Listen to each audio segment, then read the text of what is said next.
Hello guys, welcome back to my channel. Guys मैं हूं आपके साथ आपकी इंग्लिश मेंटोर। गाइज आज हमारा टर्न है फ्यूचर इंडेफिनिट टेंस सीखने का। मैंने अपनी जो प्रीवियस वीडियो थी उसमें मैंने आप लोगों को पास्ट टेंस के सारे पार्ट्स जो थे वो कंप्लीट कर दिए हैं, ठीक है। यानी कि प्रेजेंट के जो हमारे सारे पार्ट्स थे वो कंप्लीट हो गए हैं, ठीक है। देन हमारे पास्ट के थे वो भी सारे पार्ट्स, सारे सेंटेंसेस कंप्लीट कर दिए। आई होप आप लोग को सारे जो चीज़ें हैं समझ आई होंगी, ठीक है।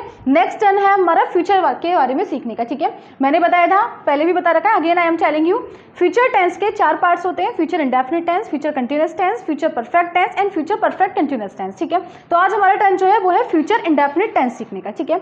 अब सबसे पहले मैं इसके बारे में बताऊंगी, इसकी डेफिनेशन क्या होगी, रूल्स क्या होंगे, एग्जांपल्स क्या होंगी, टेबल्स क्या होंगी और how can we identify future indefinite tense, जो सबसे इंपॉर्टेंट पार्ट हमारा रहता है सेंटेंस को पहचानने में, वो आज मैं बताऊंगी, ठीक है। तो देखेंगे सबसे पहले इसकी कैसे पहचान कर सकते हैं। फ्यूचर इंडेफिनिट टेंस, फ्यूचर का मतलब होता है भूतकाल, सॉरी फ्यूचर का मतलब होता है भविष्यकाल। भविष्यकाल मतलब जो हमारा काम आने वाला है, जो काम होगा, ठीक है। तो देखेंगे इसको हम कैसे पहचान कर पाएंगे कि फ्यूचर हमारा क्या होगा, ठीक है। फ्यूचर इंडेफिनिट टेंस की पहचान करनी होगी तो हम कैसे पता लगा पाएंगे कि हमारे जो टेंस है वो फ्यूचर इंडेफिनिट टेंस है, राइट। तो देखेंगे फ्यूचर का मतलब होता है जो काम होगा, ठीक है।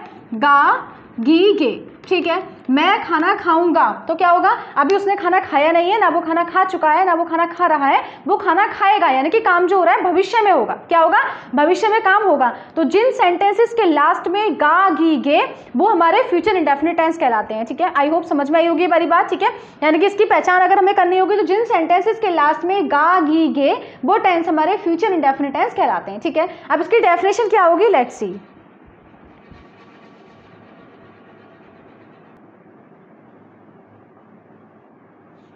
देखिए गाइस, डेफिनेशन क्या होगी, जिन सेंटेंसेस के लास्ट में गा गी गे, ठीक है, वो हमारे टेंस कहलाएंगे फ्यूचर इंडेफिनिट टेंस, ठीक है। जिन सेंटेंसेस के लास्ट में गा गी गे वो टेंस हमारे कहलाएंगे फ्यूचर इंडेफिनिट टेंस, ठीक है।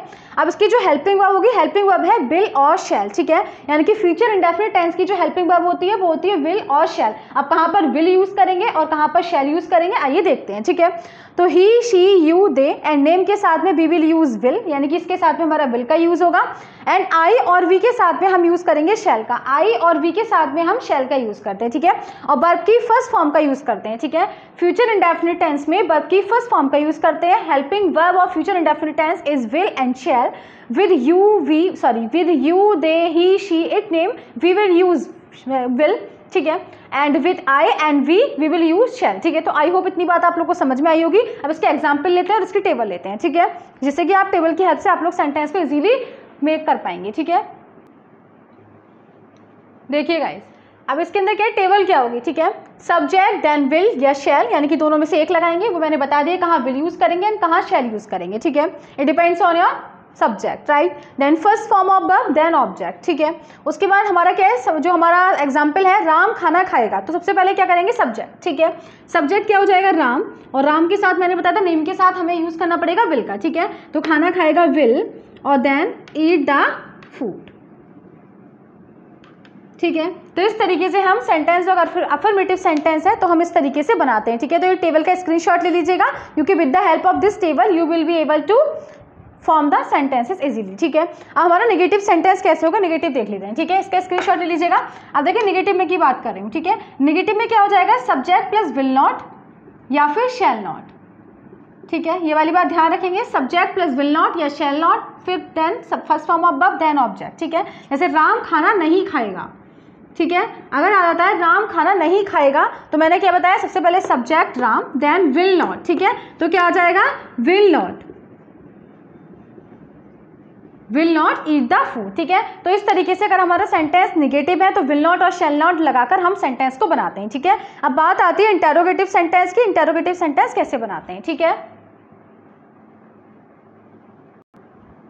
देखिए, अगर हमारे सेंटेंस के स्टार्टिंग में क्या है तब हम क्या करेंगे, ठीक है। सेंटेंस के स्टार्टिंग में अगर क्या दे रखा होता है तो हमारी जो टेबल होगी वो ये होगी।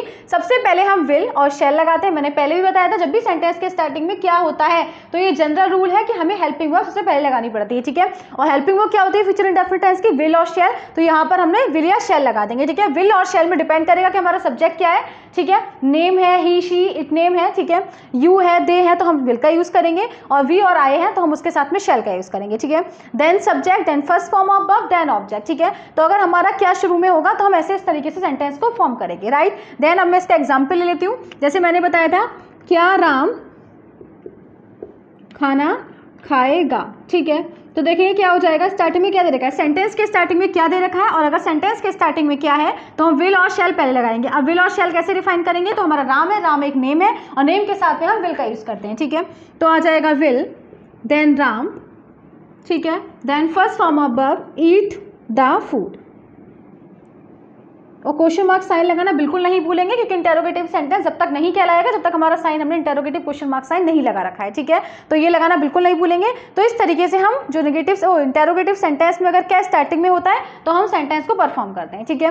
नेक्स्ट हमारा क्या होता है, अगर हमारे बीच में क्वेश्चन वर्ड दे रखा होता है, ठीक है, अगर हमारे सेंटेंस के मिड में क्वेश्चन वर्ड दे रखा है, if question word is given in the mid of the sentence then how we will form it, ठीक है। तो उसको कैसे बनाएंगे तो उसका मैं अभी बताती हूँ आप लोग को, ठीक है। तो आई होप इतनी आप लोग को बात समझ में आई होगी, और अगर कोई भी डाउट है तो प्लीज आप अपने डाउट्स को जो है कमेंट बॉक्स में दे सकते हैं, तो मैं आप लोग की क्वेरीज को सॉर्ट आउट कर दूंगी, ठीक है। क्योंकि कोई भी ऐसा डाउट नहीं रहना चाहिए जो आपके बीच में आए और आप ना समझ पाए, ठीक है। अगर क्या है, if question word is in mid, अगर सेंटेंस के बीच में क्वेश्चन वर्ड है, ठीक है, if question word is in mid, तब हम कैसे करेंगे, ठीक है। अगर हमारे सेंटेंस के मिड में क्वेश्चन वर्ड दे रखा है फिर हम कैसे करेंगे ये देखेंगे, ठीक है। तो इसकी टेबल क्या हो जाएगी, सबसे पहले इंग्लिश, ये जनरल रूल है, अगर किसी भी सेंटेंस के मिड में क्वेश्चन वर्ड है तो सबसे पहले क्वेश्चन वर्ड की इंग्लिश लगाते हैं, ठीक है। फिर helping verb, then subject, then हमारा वर्ब, देन ऑब्जेक्ट, ठीक है। अब देखिए क्या हो जाएगा, सबसे पहले क्या करेंगे, इंग्लिश ऑफ क्वेश्चन वर्ड, ठीक है, क्वेश्चन वर्ड की इंग्लिश, देन हेल्पिंग वर्ब, ठीक है, plus subject plus first form of verb,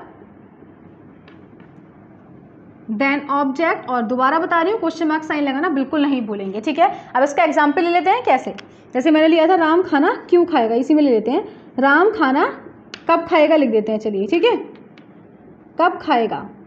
तो सबसे पहले क्या बताया था मैंने, अब देखेंगे टेबल देखेंगे, सबसे पहले क्या है, क्वेश्चन वर्ड ऑफ इंग्लिश, ठीक है। तो कब की क्या होती है, व्हेन, ठीक है। सबसे पहले इंग्लिश लगाएंगे कब की, कब क्या होता है, व्हेन। उसके बाद हमें क्या लगाना है, हेल्पिंग वर्ब। हेल्पिंग वर्ब क्या होती है, फ्यूचर इंडेफिनिट टेंस की, विल और शैल। राम एक नेम है तो विद नेम वो हम क्या लगाएंगे, विल, ठीक है। When will, then Ram, then first form of verb eat, then the food, ठीक है। तो इस तरीके से हमारे सेंटेंस बनते हैं, ठीक है। आई होप आप लोग को समझ में आ गए होंगे, ठीक है। अफर्मेटिव, नेगेटिव, इंटेरोगेटिव ये वाली बात समझा दी, ठीक है। अब एक स्पेशल रूल इस सेंटेंस का जो होता है वो मैं बताने जा रही हूँ, ठीक है। इसमें क्या होता है, जहां पर कंपल्सिविटी दे रखा होता है, जहां पे पूरी पूरी, एक तो होता है पॉसिबिलिटी, मैं कल शहर जाऊंगा, ठीक है, पक्का श्योर नहीं है कि वो शहर जाएगा, ठीक है, तो आई शैल लगेगा इसके साथ में, लेकिन मैं कल शहर जरूर जाऊंगा, जहां पर जरूर आ जाए, जहां पे पूरा श्योरिटी है, तो वहां पर हम आई की जगह वैसे शैल लगता है तो विल लगा देंगे, ठीक है। I will go to city tomorrow, ठीक है। जहां पर हमारा अगर श्योरिटी दे रखा होता है तो विल की जगह शैल और शैल की जगह विल लग जाता है, ठीक है। बस इसमें ये स्पेसिफिक रूल है जो आप लोग बिल्कुल ध्यान रखेंगे, और बाकी हमारे फ्यूचर इंडेफिनिट इसी तरीके से बनते हैं। कोई भी डाउट हो, कोई भी एनी क्वेरी हो तो आप लोग जो अपनी क्वेरी को मेरे साथ शेयर कर सकते हैं, मैं सारी क्वेरीज आपको बताने के लिए, सॉर्ट आउट करने के लिए तैयार हूँ, ठीक है। और इंग्लिश को अच्छे से पढ़िए, क्योंकि देखिए इंग्लिश एक ऐसा सब्जेक्ट है, अगर आप लोग 10th में है, 11th में है, 12th में है, तो इंग्लिश जो है वो not only in 12th class तक ही लिमिटेड है, नो। अगर आप आगे भी कॉम्पिटिशन की प्रिपरेशन करेंगे तो इंग्लिश बेहद इंपॉर्टेंट रोल प्ले करेगी आपके उसमें, ठीक है। और ये सारी चीज़ें ट्रस्ट नहीं, मैं भी एक कॉम्पिटिशन की प्रिपरेशन कर रही हूँ, ठीक है। तो जो मैं भी एक एस्पिरेंट हूँ, तो मैं भी देखती हूँ कि इंग्लिश का जो है ये तरीके से ये है हमारा जो है बेस है। अगर हमारा विदाउट बेसिक्स के हम कुछ नहीं कर पाएंगे, तो अभी से जो बेसिक्स को स्ट्रॉन्ग करिएगा, ठीक है, तभी आगे फायदा होगा। तो इसी को अभी से अच्छी चीज़ें जो भी हैं आप लोगों की बेसिक छोटी छोटी चीज़ें हैं, इसी से बड़ी चीज़ बनेगी आगे। अगर आप एसएससी की प्रिपरेशन करेंगे, ठीक है, सीडीएस की प्रिपरेशन करेंगे, तो इसमें जो इंग्लिश आएगी तो इन्हीं सारी चीज़ों से जो है इंग्लिश हमारी कंसिस्ट करती है, इंक्लूड करती है सारी चीज़ें, ठीक है। तो अभी से सारी चीज़ें सीखिए, कोई भी चीज़ ऐसी ना हो जाए जो आप लोग की वीक हो, ठीक है। अच्छे से पढ़ाई करिए, पॉजिटिव होकर पढ़ाई करिए, सब कुछ अच्छा होगा। Have a nice day. और जो भी क्वेरीज हो आप लोग शेयर कर सकते हैं मेरे से, मैं आप लोगों की सॉर्ट आउट कर दूंगी, ठीक है। आई होप समझ में आई होगी। ये जो मैंने आपको फ्यूचर इंडेफिनिट टेंस के बारे में बताया, अभी हमारे 3 टाइप्स के टेंसेस और बचे हैं, और नेक्स्ट मैं आपको वो भी कराऊंगी, ठीक है। फिर हम एक्टिव, पैसिव, डायरेक्ट, डायरेक्ट सारी चीज़ इंग्लिश में जो होंगी वो कराएंगे, फिर हम अपना जो है कोर्स सिलेबस स्टार्ट करेंगे, ठीक है। तो आई होप सब ये जो वीडियो है पसंद आई होगी। पसंद आई हो तो प्लीज़ इसको लाइक कर दीजिएगा और सब्सक्राइब कर दीजिएगा चैनल को, ठीक है। Thank you and have a nice day, ठीक है। Thank you.